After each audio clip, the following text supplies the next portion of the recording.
We are going to move from the conversation on race, now mental health, to disability. I have to admit that I spent this weekend watching many videos of our next speaker. She has such profound insights to share from her own personal life, even more bravery, sharing from her life, not just stats and data, but her own story that she's going to be bringing into this conversation. But I want to let you know that we will be doing a Q&A. So when she's done speaking, I will come on and I'm going to take your questions. And so if you would, just make a note, igevents.cnf.io. The session we're going to go into right now is with the wonderful Becky. So you just have to ask a question. So obviously keep listening for the next little while as she speaks, and then I will come on after she's done to take some of your questions. I do think we have a slightly more extended Q&A time. And so feel free to put as many questions as you want. Just like yesterday, you may not see your question show up, but the moderators can see it. You don't have to upvote anything. You just submit it, and then they will pop the questions to me when it's the time to ask. And now to the wonderful person that I was Googling and YouTubing all weekend. She spent 6 years in the entertainment industry before she launched her public speaking career. More recently, for the last 3.5 years, she's played a pivotal role in the Equity and Inclusion Department at the Screen Actors Guild, American Federation of Television and Radio Artists, which is the world's largest entertainment union. She founded Disability in Media, which focuses on positive disability inclusion storytelling through social media. She taught me a word I did not know before the weekend, Achondroplasia, that she's probably going to speak about. And she also gave me a beautiful definition to the word beauty. She was being interviewed by People, and she was asked, what does beauty mean to her? And she said, beauty is what we are on the inside. It is a passion that we have to make the world a better place. I know that Becky's already making the world a better place, and she's going to make this conversation incredible. Now, over to, and please give a beautiful virtual welcome to Becky Curran Kekula. Thank you, Dan, and thank you for doing all that research ahead of time. Achondroplasia is in fact related to my life. It is the type of dwarfism that I have. It's the most common of the 400 types of dwarfism that exist. I'm going to start with my early days and kind of get into my career path and why this work is so important to me, and really bringing attention to the disability community as a whole.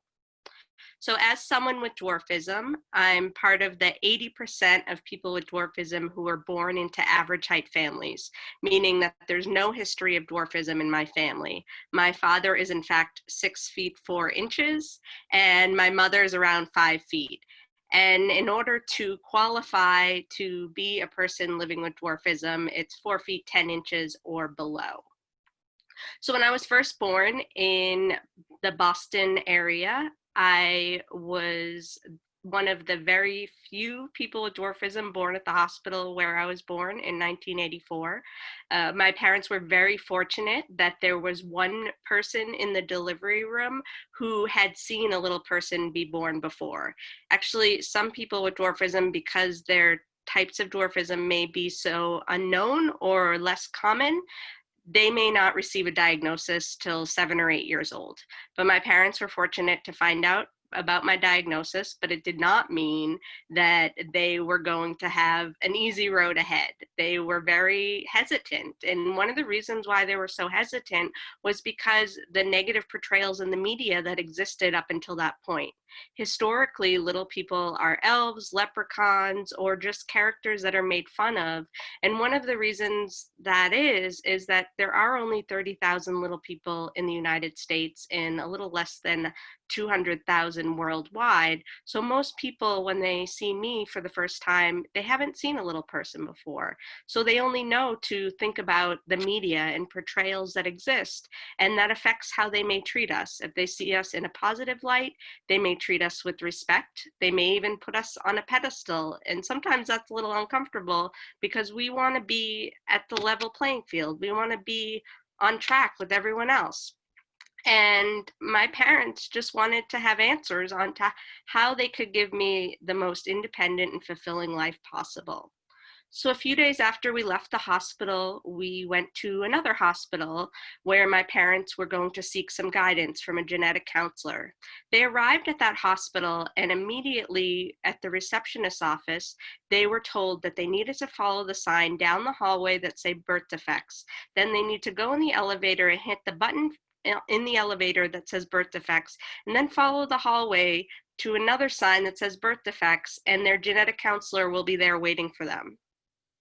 This was something that made them very uneasy, because you're going to a genetic counselor, you're trying to get some guidance and advice on how to give your child the best life possible, even though there may be some medical complications. And I don't really know how well that meeting went, because my parents were so uneasy after seeing so many signs that said birth defects. So what they did was they wrote a letter to the hospital as a follow-up and said, you're not going to tell people that their child has birth defects. There may be some genetic conditions that they may be experiencing and some answers that they're seeking to find, but you cannot say that someone has birth defects. So that is just kind of a testament to how my parents, I always refer to the New York subway system, where it says, if you see something, say something. So my parents from my early age, were willing to speak up if they saw something that was off. They even had some families in the local community who were having children with dwarfism at the hospital, and they would advise them. So my parents were always very supportive, trying to be there as a resource as they were still trying to navigate the best possible life for me. The best advice they ever got was not treating me any differently than anyone else in the community. And I have an older sister, she's 3.5 years older, and I think it was a benefit for them to try to find a balance on, if I required some extra medical attention, they would try to equally give back to my sister. And to this day, as adults, we are very close. And I have seen families who have children with disabilities who may have to spend so much time with the one who needs the extra care, and the average height child or non-disabled child may feel a little bit neglected and resentful. And it's finding that balance. And what my parents also did was they strategically found ways for me to be a part of the community without feeling like I was that different. I participated at an early age in soccer, sailing, skiing, swimming. I was with my average height peers. There were some times in swimming where I would try to compete at the same level as my peers, but maybe I would do 25 yards and they would do 50, and would feel like I was a little bit more at their pace because we would finish around the same time. And I didn't feel like that was like giving me an extra break. It was just finding that medium of where we could meet each other. And I was never really planning to be a competitive Olympic swimmer. If I wanted to pursue that path, the Paralympics, it definitely was an option. But I think it was just the experience of participating in the sport. And I also participated in sailing every summer from age 8 to 18. It got to be college, and I decided that I wanted to focus a little bit more on business clubs to work towards a career in marketing. So growing up, I actually had a friend who was in my class from preschool to 7th grade. My parents strategically planned for me to be in her class so we could go through the grades together, and I could have someone who protected me from any potential bullying. And I really don't remember much bullying that happened before 7th grade, when we were actually separated because her name was the end of the alphabet and mine was the beginning. And that was when homerooms were starting to be related to where you fit in the alphabet per last name. But those years really allowed me to build a foundation with groups of friends that she was able to be friends with, and also stand up for me in different scenarios. I did have ear tube surgery, and it was related to having narrow ear canals. So I am hard of hearing in my right ear. So I always say that maybe there was some bullying that was happening, but I was able to not hear it. I wasn't able to hear it, so it made things better. But things didn't come easy all the time. especially in 10th grade. A little bit before I got into 10th grade, I lost my ability to walk. And I was sailing. I was wearing a wetsuit. I thought, this wetsuit just must be too tight, and that's why I'm losing feeling in my legs. And it actually was related to spinal cord compression. As someone with dwarfism, sitting up right now, if I was sitting next to anyone here, if we weren't in a virtual room, I would be about the same height as most average height people when it comes to just sitting. But even though my torso is about the same size, all the organs are more compact. So as I was sailing, I was starting to feel the compression happening, and it was causing numbness from my feet up to my knees. And it got to the point a few months after that sailing where I first felt it, I completely lost my ability to walk, and I would fall every few feet. I had to go to a doctor down in Baltimore, Maryland, who was willing to perform surgery that October. So it was my sophomore year in high school. And the thing that was the most devastating to me was the fact that I was going to have to miss school. I was so excited to be catching up with my class. I was in all honors classes. It wasn't that I was nervous about the surgery, even though I definitely was. It was more of falling behind. And I always say that, like, people with disabilities do not want to fall behind. They will be willing to go above and beyond and work so much harder than the person behind them if they're given a chance. And that's what I was trying to do. I was just trying to keep up with my grade, and I thought that I was going to have smooth sailing through high school. But that was a small hiccup. I had some tutors come to our house after I was recovering from the surgery, where I had 7 pieces of my lower vertebrae removed. And then as I got into my junior, senior year, I was able to get back on track in the honors and AP classes that I had hoped for. I applied to 9 colleges, and the college I chose to go to was Providence College in Rhode Island. The reason that I chose to go there was when I was on a tour at Providence, there was a little person in the cafeteria.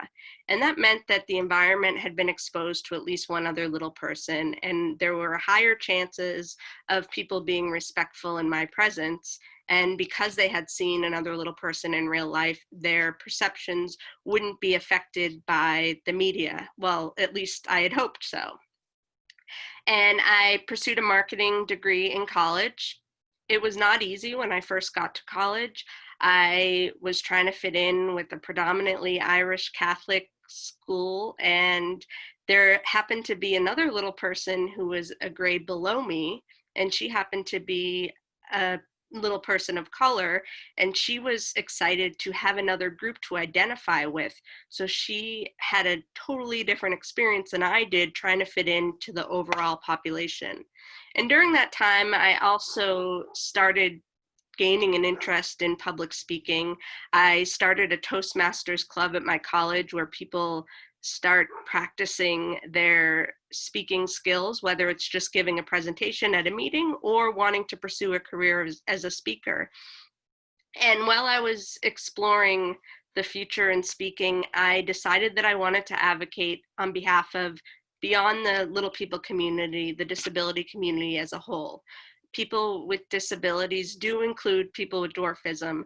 I think people tend to look at me and think, you don't have a disability, because they don't see any mobility challenges.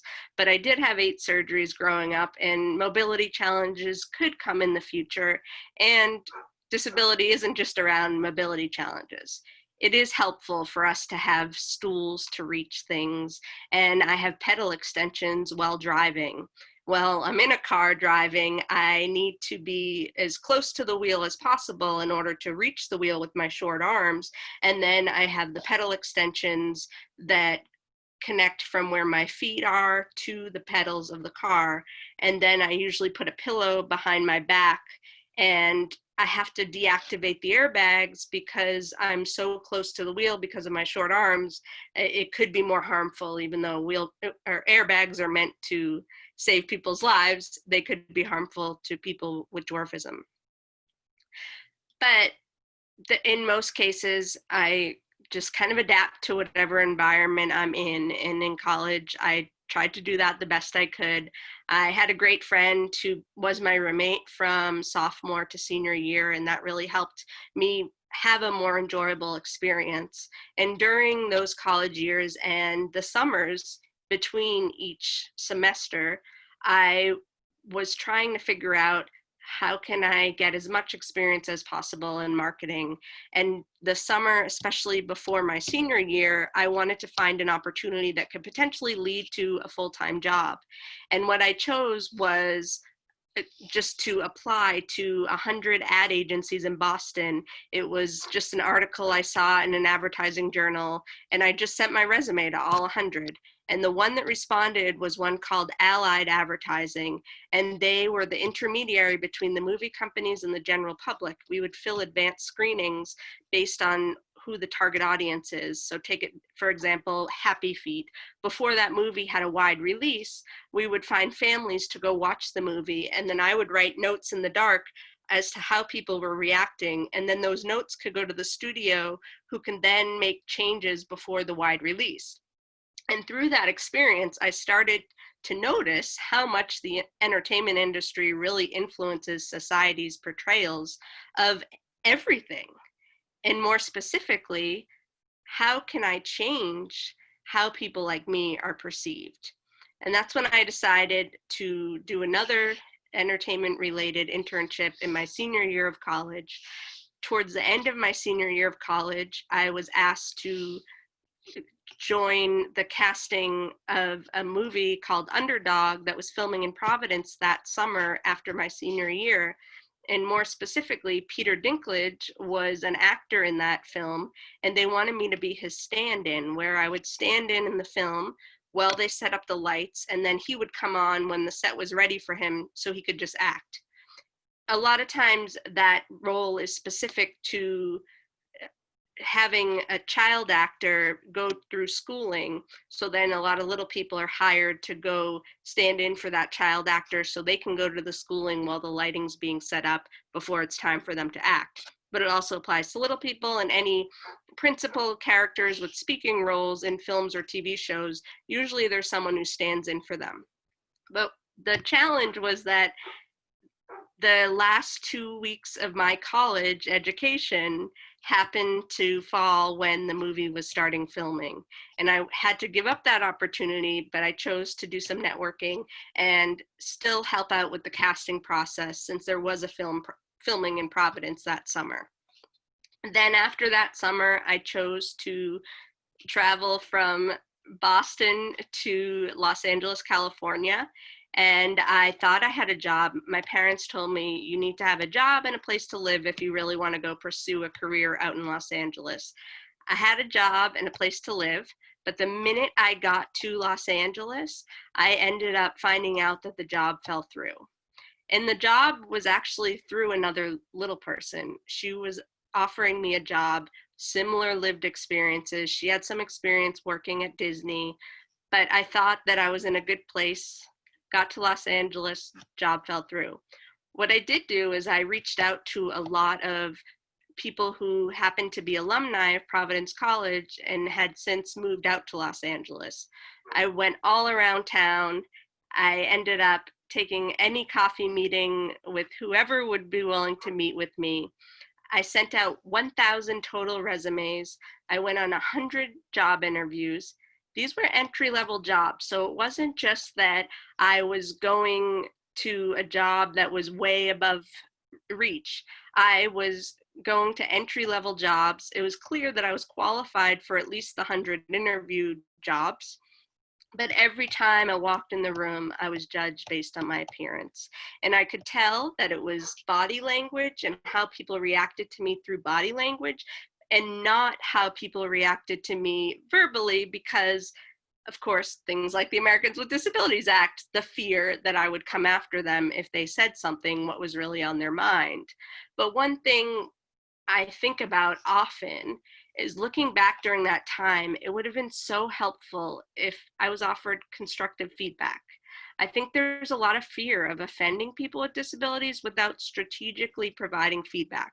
Something that's worked for me in relationships and even some more recent jobs is saying, let's talk about what just happened. Let's walk through it together. Doesn't have to be an anger scenario, but let's walk through it together, talk about what happened, and let's plan for the future. So in the future, let's do it this way. And that would have been so helpful to me during that period of time, but I didn't have that advice. And I kept thinking, even 4 interviews a day, that they just didn't want me there because of my stature. And I had nothing else to think because I wasn't provided that feedback. It's very possible 4 months in a row, going on sometimes up to 4 interviews a day, that I was exhausted by that 3rd or 4th interview, but I was never provided that feedback. What ended up becoming really helpful to me was connecting with temporary placement agencies. They were able to interview me, then pitch me to jobs to where I could show up and just start working. And that worked really well for a month at the Hallmark Channel in Los Angeles. And then I ended up, a few weeks after that opportunity, ended up at a talent agency in Los Angeles, where I then worked for 5 years. But it was 7 months of working at that talent agency before I was given the opportunity for full-time employment. And then the next path is, once I become hired and start working, is there opportunity to grow? And there really was not an opportunity to grow, or I wasn't provided with that opportunity or mentorship until later on in my career. After the talent agency, I ended up working in television casting at CBS Television Studios. I was there for about a year, and that reminded me a little bit about one of those first internships. But I started to learn that writers and producers are very concerned about exactly what their vision of life is. And a lot of people who do not encounter a little person will not include a little person in their script unless maybe it's related to a negative portrayal from the past. But during that time, I also decided to create Disability in Media, where I find stories about disability portrayals, people in positive lights, especially when it's around sports. People may assume that once someone acquires a disability later in life, that they can't participate in their favorite activities. But I continue to push content out there through social media to prove that there are more amazing portrayals and people doing amazing things across the disability spectrum. And I want people to continue to see themselves, or even if you don't see yourself, go after what you're passionate about. More recently, after the Actors Union, where I worked for 3.5 years, I've been working in the corporate space, trying to help companies, corporate America, advance disability inclusion. And one of the things that I've found is very different from the entertainment space is entertainment is very image driven. They want to make sure that they're getting the proper representation, reaching those box office numbers. They don't have the proper training for actors with disabilities. Children with disabilities may not pursue a career in acting because their families may say there are no roles out there. There's a mix of reasons why there aren't enough people working in that industry. People aren't even able to play themselves. There may be roles that are described as someone with a disability, but most roles, even when it comes to Academy Awards, are played by non-disabled actors, and then they're kind of seen as the hero and win the awards and they get all this praise. But it's important to also find that authentic lived experience. A wheelchair user lives in is part of everyday life utilizing that wheelchair, where someone playing them on a movie set may just be acting as them and acting how they think that their everyday life is. And sometimes that intersects with the plot line of, because someone has a disability, they're unhappy with their life. Yes, mental health is part of the disability community, but it doesn't mean that every person with a physical disability has a mental health disability. It really just varies, and a lot comes from assumptions. People assume that people with disabilities are not capable of achieving great things, but if people are given a chance and they're just asked the question, how is it I can help you and support you on your journey, mountains can be moved. And I really am so thankful for the work that I've been able to do more recently and the support I've gotten. And I actually did receive my first promotion of all my different jobs that I've had since I first started interviewing. And it meant a lot to me to get one promotion, even though it's been over a decade, to know that I'm valued. And working in this space is something I'm super passionate about, because I think it leads back to when I was younger and my parents were unsure about my future. If I could get to more people, even anyone in this audience today, you could have a family member with dwarfism in the future, or you may have someone with a disability in your family already, or you yourself may identify as being a part of the disability community. And we need to continue to strengthen the word so people are less fearful. And I want to get to the point where there's less fear, even in the delivery room, when new children are being born, and there's hope for the future, which includes independence through job opportunities. So I want to just share a few tips that I've kind of learned on my journey. And I think it's important just to not feel bad about mistakes you've made in the past. As I've said, the constructive feedback that I receive well is, in the future, let's do this. So if you've had an experience where you've seen someone like me and maybe you haven't acted in the best way possible, let's move forward. We can move forward and be curious. If you feel like apologizing to someone that maybe you thought you hurt in the past, that's okay too. But just be willing to have an open dialogue and ask questions rather than make assumptions. Just think about intentionally engaging with people with disabilities. I keep thinking back to even Dan's introduction. I love just being referred to as Becky because that's my name. I think sometimes people stumble and think like, what should I call you? A little person, dwarf, or this or that? But my true identity is me as Becky. And as you get to know me, you can start to learn different preferences I may have. I'm okay with the term little person. I'm okay with the term dwarf. I'm not okay with the term midget. A majority of people with dwarfism will tell you the same thing.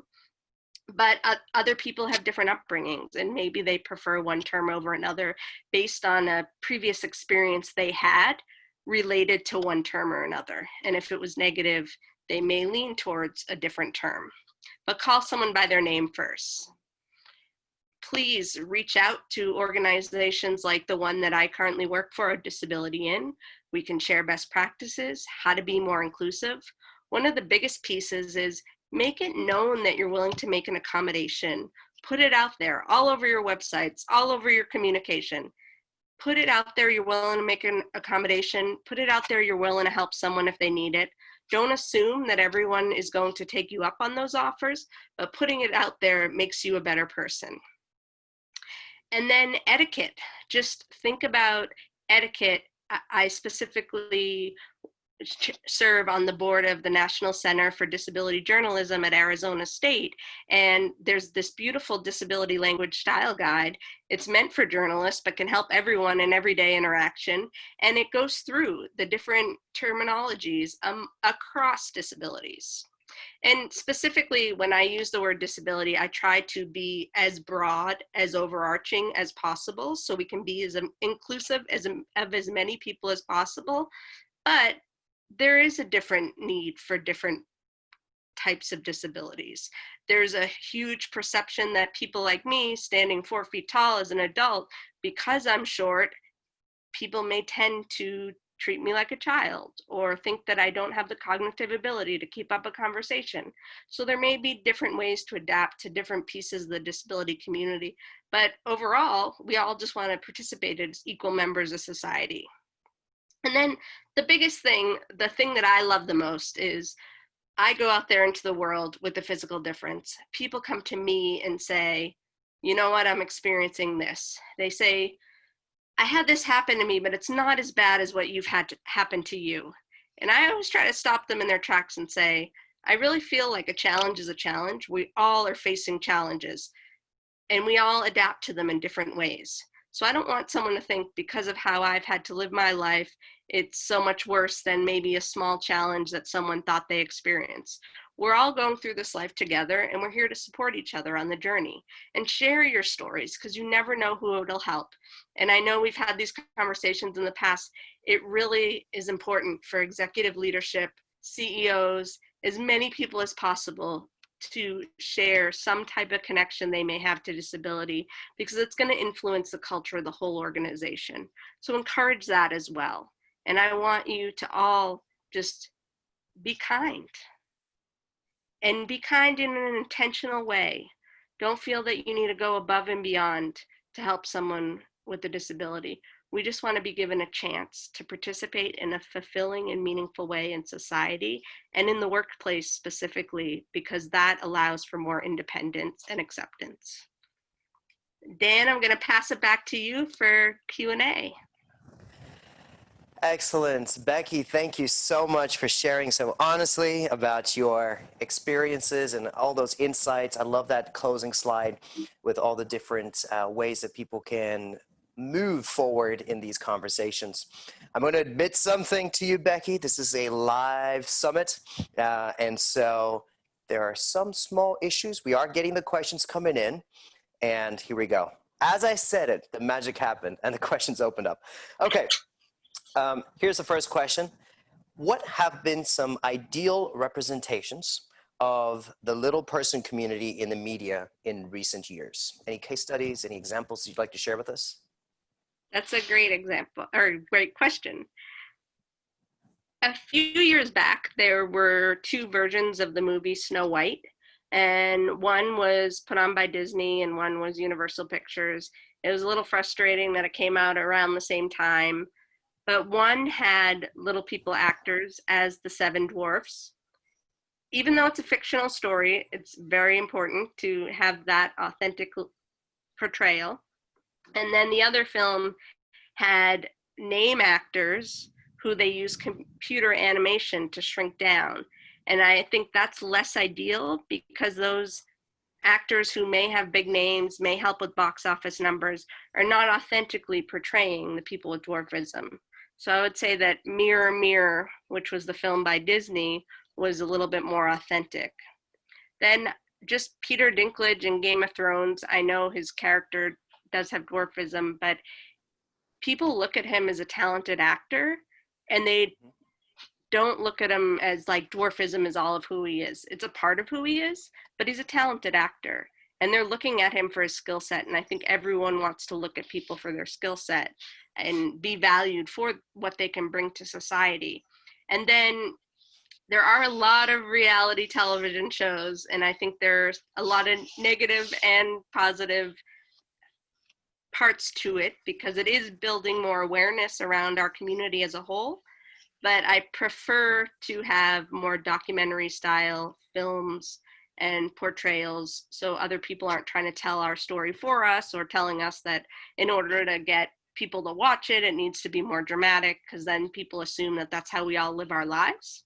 So right. I think one of the more positive shows on TLC is The Little Couple, because it shows the mother as a doctor, it shows their adoption journey, it shows surgeries, all things that we experience. And I think that is the most authentic of the reality shows that exist out there. Thanks so much for sharing those with us, Becky. We were having a conversation earlier before you came on about race. And again, one of the questions was, what's the right language? What are the right words? And so the specific questions that came in is this: words are powerful. Some brave conversations don't happen out of fear of using quote unquote wrong words. How can we learn the right words? Any thoughts on that? I think I touched on it a little bit earlier. It's really going into a conversation like you're just talking to a family member, a peer, address someone by their name. And then as you get to talk to them, you may learn the terminology that they prefer. Yes. But there are moments where that terminology isn't absolutely necessary. So if it's not a conversation that it's not going to affect the future of the conversation, it may not come up. But in most cases, I think it will come up as you begin to talk to someone. And I'm totally fine because you introduced me as someone with achondroplasia. It's a type of dwarfism. I'm okay with the term dwarf, but others may not be because they may think of some negative versions of it and how it's been used in the media. Little person, similar thing. People don't like to dance around the word little, but those are two terms that I'm fully okay with. Others Right. may have a different preference. So I think even when it comes to the words, when it comes to race, any type of disability, it's really going to be based on someone's lived experience and the terminology they may prefer. But in most cases, more recently, we've talked a lot about people first language. So person with dwarfism, person who uses a wheelchair. But then other people may have a different opinion and they may say wheelchair user or Yeah. dwarfism. It really depends. But I think sometimes there's too much dancing around it and it prevents rich conversation from happening. Yeah, and I part of in my research was watching an interview between you and this adorable girl. Do you know the one I'm talking about? It's on YouTube, and she asked you straight up. She's like, you know, what form of dwarfism do you have? Or she was very like, I don't remember the exact words, but there was no apology. There was no dancing around, as you call it. She just straight up like, tell me what's going on. It was a beautiful, beautiful interview. And actually the question that comes here is like, what's the best way to talk to children about disability and dwarfism? Any pointers? I always look back to my childhood out running errands with my mom, and you see a parent with their child the parent tries to pull their child towards them so they don't bother me. But I feel like that's the worst approach to take. You need to Yeah, let your child go out there and be curious. And I think the thing is, start working with them on questions they may ask someone if they see someone with a disability out in the world that next day. So really start thinking about how do we take away the assumptions and just prepare to ask questions and right. not think that any question's offensive. I always tell people, nothing's off the table. Ask me whatever question you have. The minute that turns into an assumption, that's when we have to talk. Absolutely.